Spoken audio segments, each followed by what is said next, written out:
शांति 7-5-24 महावाक्य मिठा बाबा कहते मिठे बच्चे जदि बाबा ठारू करेंट अर्थात शक्ति प्राप्त करने चाहूच तेबे सेवारे लगी जाओ। जो पिला माने सबकिछि त्याग करी बाबा सेवारे लगी रही थांती सेई माने ही प्रिय होई जांती एवं हृदय रे स्थान पाई थांती। आजिर प्रश्न अच्छे पिला मानकर स्थायी खुशी काहींकी रहुनाही एहार मुख्य कारण कौन? पिला मानकर स्थायी खुशी काहींकी रहुनाही एहार मुख्य कारण कौन? बाबा उत्तर कहउचंती जोग करिबा समय रे बुद्धि एणे तेणे घुरु थाए। स्थिर बुद्धि न हेबा कारणरू खुशीर अनुभव करि पारंती नाही। मायार तोफान आत्मारूपी दीपक को अस्थिर करि दिए। तेणु जेतेबेले पर्यंत तुमर कर्म अकर्म न होइछि सेतेबेले पर्यंत स्थायी खुशी रही पारिबो नाही। सेथिपाई पिलामानंकु एही मेहनत करिबाको हेबो। ओम शांति। जेतेबेले ओम शांति कहउचंती सेतेबेले बहुत उल्लासर सहित कहउचंती आमे आत्मा शांत स्वरूप अटु। यार अर्थ केते सहज। बाबा एवं दादा मध्य ओम शांति कहउचंती। बाबा कहउचंती मु परम आत्मा, दादा कहउचंती मु आत्मा अटे। तुमे आमाने समस्ते तारका अट। तेबे सबु तारका मानकर पिता मध्य रहिबा दरकार ना। गायन मध्य रहिछि सूर्य चंद्र एवं भाग्यवान तारका। तुमे माने सबुठारु भाग्यवान तारका अट। एथिरे मध्य क्रमानुसारे अछंती। जेपरि राति रे चंद्रमा देखा जाई थाए पुणी तारका मध्यरे केही बहुत क्षीण केही पुणी उज्जवल होई थांती केही पुणी चंद्रमा आगरे रही थांती तारका अटंती ना। तुमे माने मध्य ज्ञान तारका अट। तुमर भ्रुकुटी रे आश्चर्यजनक तारका चिकमी करुछि। बाबा कहउचंती एही तारका अर्थात आत्मा माने बहुत चमत्कार अटंती। प्रथमतः एते छोट बिंदु जहा विषय केही भी जानी नाहंती। आत्मा ही शरीर द्वारा अभिनय करिथाए। एहा बहुत आश्चर्य अटे। तेबे तुम भितरे मध्य क्रमानुसारे रहिछंती। किए किपरि तो आउ किपरि होई थांती। बाबा सेही मानंकु मने पकाउछंती जेउ तारका माने बहुत चिकमी करुछंती, बहुत सेवा करुछंती। सेमानंकु बाबांक ठारू करेंट मध्य मिली थाए जहा द्वारा तुमर बैटरी भरी थाए। तेबे तम प्रधानरू शत प्रधान हेबा पाई पुरुषार्थर क्रमानुसारे बाबांक ठारू सर्च लाइट मिली थाए। बाबा कहउचंती जेउ माने मो पाई सब किछि त्याग करी सेवारे लागी रही थांती सेमाने बहुत स्नेही होई जांती। सेमाने बाबांकर हृदय रे मध्य रही थांती। बाबा दिल नेलावाला अटंती ना। सेथि पाई दिलवाला मंदिर मध्य रहिछि ना। तेबे दिलवाला बा दिल नेलावाला मंदिर काहार दिल नेलावाला? तुमे देखिछ ना प्रजापिता ब्रह्मा बसिचंती। निश्चिंत तांक शरीर रे शिव बाबांकर प्रवेशता हेउची एवं तुमे देखुछ मध्य उपरे स्वर्गर स्थापना मध्य हेउची। तळे पिला माने तपस्या रे बसिचंती। एहाकु तो केवल छोट मॉडल रूप रे तयारी करिसंती। तेनु जेउ माने बहुत भल सेवा करुछंती बहुत सहयोगी होई थांती। महारथी घोड़ा सवार पदातिक अछंती ना। एही मंदिरर स्मारकी बहुत सुंदर सठिक रूप रे तयारी होईची। कौ मंदिर? दिलवाड़ा मंदिर। तुमे माने कहूच ताहा आमर ही स्मारकी अटे। एबे तुमको ज्ञानर आलोक मिलुची आउ काहार भी ज्ञानर तृतीय नेत्र नाही। भक्ति मार्ग रे मनुष्य मानकु जहा सुनाई थांती ताहा सत सत बोली कही थांती। वास्तव रे ताहा मिथ्या किंतु ताकु सत बोली भाबुचंती। एबे सत्य बाबा तुमको सत्य कथा सुनाउछंती जहा द्वारा तुमे माने विश्वर मालिक हेउछ। ବାବା ତୁମକୁ କିଛି ବି ମେହନତ କରାଉ ନାହାନ୍ତି। ସାରା ବୃକ୍ଷର ରହସ୍ୟ ତୁମ ବୁଦ୍ଧିରେ ରହିଗଲାଣି। ବାବା ତ ତୁମକୁ ବହୁତ ସହଜ ଭାବରେ ବୁଝାଉଛନ୍ତି, କିନ୍ତୁ ତୁମକୁ ସମୟ କାହିଁକି ଲାଗୁଛି?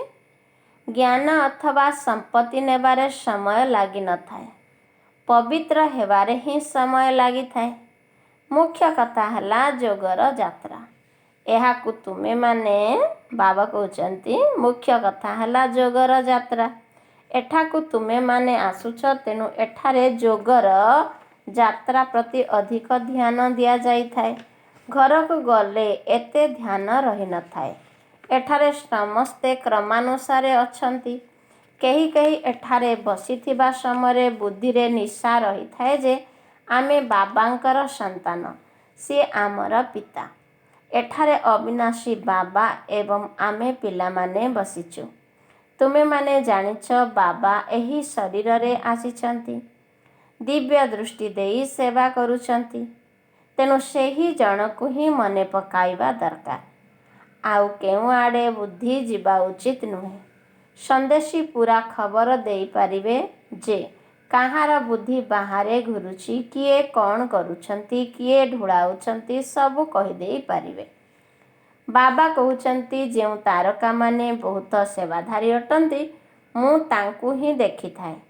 ଏହା ହିଁ ବାବାଙ୍କର ସ୍ନେହ ଅଟେ ନା। ସେବାଧାରୀ ପିଲାମାନେ ସ୍ଥାପନାରେ ମଧ୍ୟ ସହଯୋଗୀ ହୋଇଥାନ୍ତି। ଅବିକଳ କଳ୍ପପୂର୍ବ ଭଳି ଏହି ରାଜଧାନୀ ସ୍ଥାପନ ହେଉଛି, ଅନେକ ଥର ହୋଇଛି ମଧ୍ୟ। ଡ୍ରାମାର ଚକ୍ର ଘୂରି ଚାଲିଛି, ଏଥିରେ ଚିନ୍ତା କରିବାର ମଧ୍ୟ କୌଣସି କଥା ନାହିଁ। ଆମେ ବାବାଙ୍କ ସାଥିରେ ଅଛୁ ନା, ତେଣୁ ସଙ୍ଗର ରଙ୍ଗ ଲାଗିଯାଉଛି, ଚିନ୍ତା କମ୍ ହୋଇଯାଉଛି। ଏହିଭଳି ଡ୍ରାମା ରଚନା ହୋଇଛି।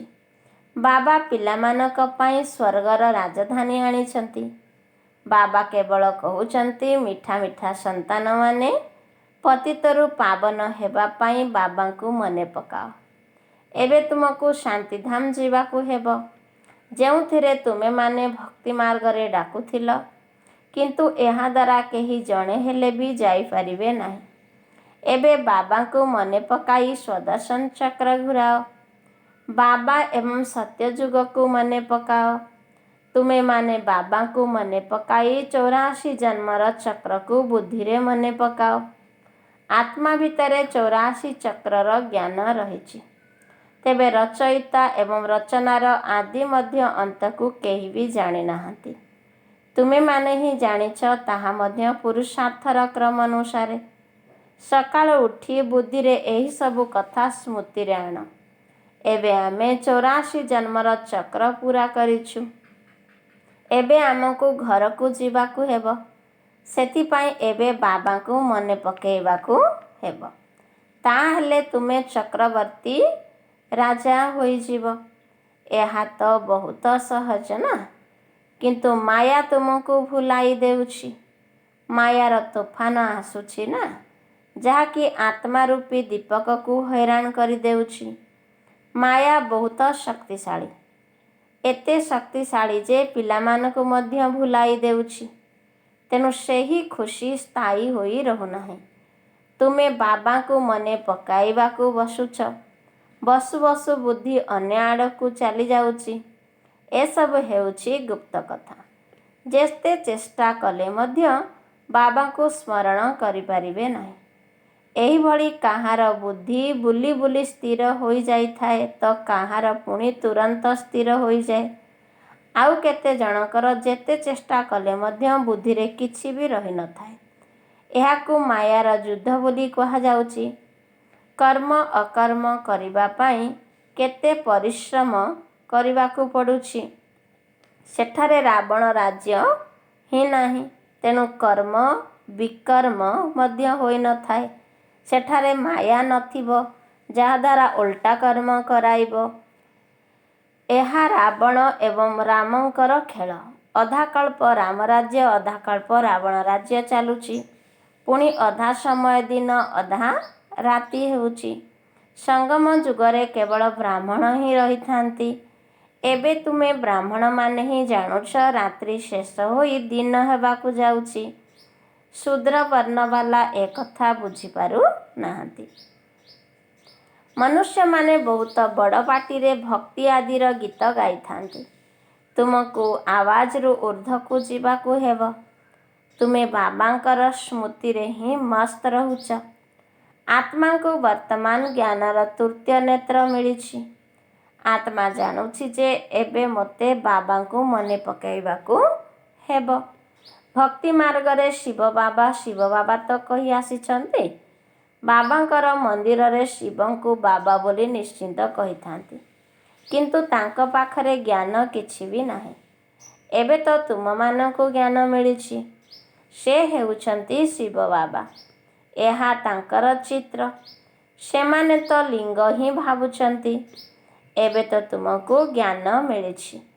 ଭକ୍ତମାନେ ଲିଙ୍ଗ ଉପରେ ଯାଇ ପାଣି ଢାଳିଥାନ୍ତି। ବାବା ତ ନିରାକାର ଅଟନ୍ତି। ଯଦି ନିରାକାରଙ୍କ ଉପରେ ପାଣି ଢାଳିବ ତେବେ ସିଏ କ'ଣ କରିବେ? ଯଦି ସାକାର ହୋଇଥାନ୍ତେ ତେବେ ସ୍ୱୀକାର ମଧ୍ୟ କରିଥାନ୍ତେ, କିନ୍ତୁ ନିରାକାରଙ୍କ ଉପରେ କ୍ଷୀର ଢାଳିଲେ ସିଏ କ'ଣ କରିବେ? ବାବା କହୁଛନ୍ତି, କ୍ଷୀର ଆଦି ଯାହା ଢାଳୁଛ ତାକୁ ତୁମେମାନେ ହିଁ ପିଉଛ। ଭୋଗ ଆଦି ମଧ୍ୟ ତୁମେ ଖାଉଛ। ଏଠାରେ ମୁଁ ସମ୍ମୁଖରେ ଅଛି ନା। ଆଗରୁ ପରୋକ୍ଷରେ କରୁଥିଲ, ଏବେ ପ୍ରତ୍ୟକ୍ଷରେ କରୁଛ। ବାବା ତଳକୁ ଆସି ଅଭିନୟ କରୁଛନ୍ତି। ପିଲାମାନଙ୍କୁ ସର୍ଚ୍ଚ ଲାଇଟ୍ ଦେଉଛନ୍ତି। ପିଲାମାନେ ଭାବୁଛନ୍ତି ମଧୁବନଙ୍କୁ ବାବାଙ୍କ ପାଖକୁ ନିଶ୍ଚିନ୍ତ ଭାବରେ ଆସିବା ଦରକାର। ସେଠାରେ ଆତ୍ମା, ବାବା କହୁଛନ୍ତି, ସେଠାରେ ଆମର ଆତ୍ମା ରୂପକ ବ୍ୟାଟାରୀ ଭଲ ଭାବରେ ଚାର୍ଜ ହୋଇଥାଏ। ଘରେ ତ ଗୋରଖଧନ୍ଦା ଆଦିରେ ଅଶାନ୍ତି ହିଁ ଅଶାନ୍ତି ଲାଗି ରହିଛି। ବର୍ତ୍ତମାନ ସାରା ବିଶ୍ୱରେ ଅଶାନ୍ତି ରହିଛି। ଏବେ ତୁମେମାନେ ଜାଣୁଛ ଯୋଗ ବଳ ଦ୍ୱାରା ଆମେ ଶାନ୍ତି ସ୍ଥାପନ କରୁଛୁ। ବାକି ପାଠପଢ଼ା ଦ୍ୱାରା ରାଜତ୍ୱ ମିଳୁଛି। କଳ୍ପ ପୂର୍ବରୁ ମଧ୍ୟ ତୁମେମାନେ ଏକଥା ଶୁଣିଥିଲ, ଏବେ ମଧ୍ୟ ଶୁଣୁଛ। ଯାହା କିଛି ଅଭିନୟ ହେଉଛି ତାହା ପୁଣି ଥରେ ହେବ। ବାବା କହୁଛନ୍ତି, କେତେ ସନ୍ତାନ ଆଶ୍ଚର୍ଯ୍ୟ ଭାବରେ ପଳାଇଗଲେ। ମୋତେ କେତେ ମନେ ପକାଉଥିଲେ। ଏବେ ମୁଁ ଆସିଛି, ପୁଣି ବି ମୋତେ ଛାଡ଼ି ଚାଲିଯାଉଛନ୍ତି। ମାୟା କିପରି ଚାପୁଡ଼ା ଲଗାଇ ଦେଉଛି। ବାବା ଅନୁଭବୀ ଅଟନ୍ତି ନା। ବାବାଙ୍କର ନିଜର ସମସ୍ତ ଇତିହାସ ମନେ ଅଛି। ମୁଣ୍ଡ ଉପରେ ଟୋପି, ଖାଲି ପାଦରେ। ବାବା କହୁଛନ୍ତି, ବାବାଙ୍କର ମାନେ ବ୍ରହ୍ମା ବାବାଙ୍କର ନିଜର ସମସ୍ତ ଇତିହାସ ମନେ ଅଛି। ମୁଣ୍ଡ ଉପରେ ଟୋପି, ଖାଲି ପାଦରେ ଦୌଡ଼ୁଥିଲେ। ମୁସଲମାନ ଲୋକ ମଧ୍ୟ ବହୁତ ସ୍ନେହ କରୁଥିଲେ ଏବଂ ଖାତିର ମଧ୍ୟ କରୁଥିଲେ। ମାଷ୍ଟରଙ୍କ ସନ୍ତାନ ଆସିଲେ, ଯେପରି ଗୁରୁଙ୍କର ସନ୍ତାନ ଆସିଲେ। ବାଜରାର ଢୋଢ଼ା ଖୁଆଉଥିଲେ, ଅର୍ଥାତ୍ ବାଜରା ରୁଟି ଖୁଆଉଥିଲେ। ଏଠାରେ ମଧ୍ୟ ବାବା 15 ଦିନର ପ୍ରୋଗ୍ରାମ ଦେଇଥିଲେ। ଢୋଢ଼ା ଏବଂ ଛାଞ୍ଚ ଖାଇବାର, ଅର୍ଥାତ୍ ବାଜରା ରୁଟି ଏବଂ ଛାଞ୍ଚ ଖାଇବାର। ଆଉ କିଛି ବି ତିଆରି ହେଉନଥିଲା। ରୋଗୀ ଆଦି ସମସ୍ତଙ୍କ ପାଇଁ ଏହା ହିଁ ତିଆରି ହେଉଥିଲା। କାହାର କିଛି ବି ହେଲା ନାହିଁ। ଆହୁରି ରୋଗୀ ପିଲାମାନେ ମଧ୍ୟ ସୁସ୍ଥ ହୋଇଗଲେ। ଦେଖୁଥିଲେ ଆସକ୍ତି ତୁଟିଛି ନା ନାହିଁ। ଏହା ହେବା ଉଚିତ ନୁହେଁ ବା ଏହା ହେବା ଦରକାର। ଚାହିଁବାକୁ ଜୁହୁରା କୁହାଯାଏ, ଅର୍ଥାତ୍ ଜମାଦାର କୁହାଯାଏ। ଏକଥା ବାବା କହୁଛନ୍ତି, ମାଗିବା ଠାରୁ ମରିବା ଭଲ। ବାବା ହିଁ ଜାଣିଛନ୍ତି ପିଲାମାନଙ୍କୁ କ'ଣ ଦେବା ଦରକାର। ଯାହା କିଛି ଦେବାର ଥିବ ସିଏ ନିଜେ ହିଁ ଦେବେ। ଏସବୁ ଡ୍ରାମା ରଚନା ହୋଇଛି। ବାବା ପଚାରିଥିଲେ ନା, ବାବାଙ୍କୁ ଯେଉଁମାନେ ବାପା ଏବଂ ସନ୍ତାନ ବୋଲି ଭାବୁଛନ୍ତି ସେମାନେ ହାତ ଉଠାଅ। ତେବେ ସମସ୍ତେ ହାତ ଉଠାଇଥିଲେ। ହାତ ତ ତୁରନ୍ତ ଉଠାଇ ଦେଉଛନ୍ତି। ଯେପରି ବାବା ପଚାରୁଛନ୍ତି, ଲକ୍ଷ୍ମୀନାରାୟଣ କିଏ ହେବ? ତେବେ ତୁରନ୍ତ ହାତ ଉଠାଇ ଦେଉଛନ୍ତି। ଏହି ପାରଲୌକିକ ପିତାଙ୍କୁ ମଧ୍ୟ ନିଜର ସନ୍ତାନ ରୂପରେ ଗ୍ରହଣ କରିନେଉଛନ୍ତି। ଇଏ ତ ମାତା ପିତାଙ୍କର ବହୁତ ସେବା କରୁଛନ୍ତି। 21 ଜନ୍ମର ବର୍ଷା ଦେଉଛନ୍ତି। ବାପା ବାନପ୍ରସ୍ଥକୁ ଗଲେ ସନ୍ତାନମାନଙ୍କର କର୍ତ୍ତବ୍ୟ ହେଲା ବାପାଙ୍କର ଦାୟିତ୍ୱ ନେବା। ସେମାନେ ଯେପରି ସନ୍ନ୍ୟାସୀ ହୋଇଯାଇଥାନ୍ତି, ଯେପରି ବ୍ରହ୍ମାଙ୍କର ଲୌକିକ ପିତା ଥିଲେ। ବାନପ୍ରସ୍ଥ ଅବସ୍ଥା ହେବାରୁ କହିଲେ ଯେ ମୁଁ ଯାଇ ବନାରସରେ ସତ୍ସଙ୍ଗ କରିବି, ମୋତେ ସେଠାକୁ ନେଇ ଚାଲ। ଇତିହାସ ଶୁଣାଅ। ତୁମେମାନେ ହେଉଛ ବ୍ରାହ୍ମଣ, ପ୍ରଜାପିତା ବ୍ରହ୍ମା କୁମାର କୁମାରୀ। ପ୍ରଜାପିତା ବ୍ରହ୍ମା ହେଉଛନ୍ତି ଆଦିପିତା, ମନୁଷ୍ୟ ସୃଷ୍ଟିର ପ୍ରଥମ ପତ୍ର, ଯାହାକୁ ଜ୍ଞାନର ସାଗର କୁହାଯିବ ନାହିଁ। ନା ବ୍ରହ୍ମା ବିଷ୍ଣୁ ଶଙ୍କରଙ୍କୁ ଜ୍ଞାନର ସାଗର କୁହାଯିବ। ଶିବ ବାବା ଅବିନାଶୀ ପିତା, ତେଣୁ ତାଙ୍କଠାରୁ ସମ୍ପତ୍ତି ମିଳିବା ଦରକାର ନା। ଏହି ନିରାକାର ପରମ ପିତା ପରମାତ୍ମା କେବେ କିପରି ଆସୁଛନ୍ତି, ଯାହାଙ୍କର ଜୟନ୍ତୀ ପାଳନ କରୁଛନ୍ତି, ଏ କଥା କେହି ବି ଜାଣିନାହାନ୍ତି। ଇଏ ତ ଗର୍ଭରେ ପ୍ରବେଶ କରୁନାହାନ୍ତି। ବାବା ବୁଝାଉଛନ୍ତି, ମୁଁ ଏହାଙ୍କର ଶରୀରରେ ପ୍ରବେଶ କରୁଛି ବହୁତ ଜନ୍ମର ଅନ୍ତିମ ବାନପ୍ରସ୍ଥ ଅବସ୍ଥାରେ। ମନୁଷ୍ୟ ସନ୍ନ୍ୟାସ କଲେ ଏହାକୁ ବାନପ୍ରସ୍ଥ ଅବସ୍ଥା କୁହାଯାଇଥାଏ। ବାବା କହୁଛନ୍ତି, ମନୁଷ୍ୟ ସନ୍ନ୍ୟାସ କଲେ ଏହାକୁ ବାନପ୍ରସ୍ଥ ଅବସ୍ଥା କୁହାଯାଇଥାଏ।